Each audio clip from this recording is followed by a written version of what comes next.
first things first, so Gridly is a content management system with a ton of localization features built in, which I'll do my best to show you guys as well.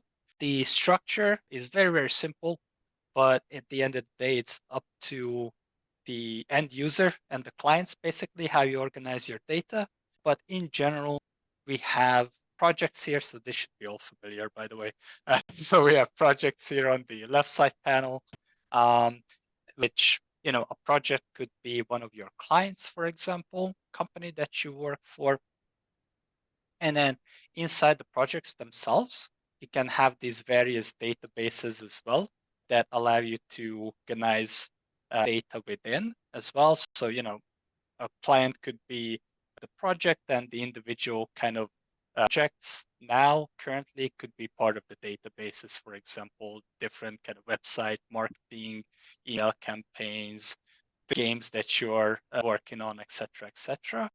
And this, by the way, also kind of feeds into our access control system as well, which I'll kind of go a little bit more in depth later on. But basically, you can define exactly what users and user groups have access to, what they can do within the system, etc. So technically, you can even invite the clients. They can update their own data in Gridly, for example, by importing files, which I'll get onto in a second. We have an open API. We have various video game engine integrations. So for example, if you work with a developer and they work in Unity or Unreal or whatnot, you can connect Gridly and their development instance via the API, so you don't have to import files back and forth, apply any updates, source updates on their site, sync back translations that you've done into the game engine, into various end systems as well. So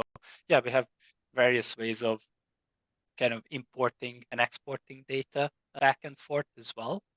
But basically, the kind of basis of the data and the file level in Gridly is the grids themselves, as you can see them here. So basically, a grid it can be a file, but it can also be multiple files as well. So basically, if it makes sense, you have the ability to import, for example, multiple Excel sheets into a single grid and structure it from there, and things like that. So a grid doesn't necessarily translate to a singular file in the system. It's kind of up to you, again, how you structure it. But yeah, in general, you can create grids, as I've mentioned, manually. So you can import files in here. We support the two files that we don't support yet are Word and PPT, basically. That we're still working on, right? But we do support everything else, basically. So Excel, CSVs, JSON files, PO files coming from video game engines. So if again, for example, if you're getting into gaming, if you get like a JSON file from a developer that we're 100% compatible with, a PO file, etc., etc. We also have various connectors as well. So you can import files by hand. You can also set up connectors. So we have Google Sheets. You can also connect to various databases, stuff like that. But basically, Google Sheets, you can migrate into Gridly. You can sync back and forth between Google Sheets and grids as well. So that's an option that you have. But obviously, you also have the option to migrate the Google Sheet into Gridly as well. And yeah, I mentioned the API. So the third option is API connection to various end systems, and you can just automate the text flow between Gridly and those systems as well.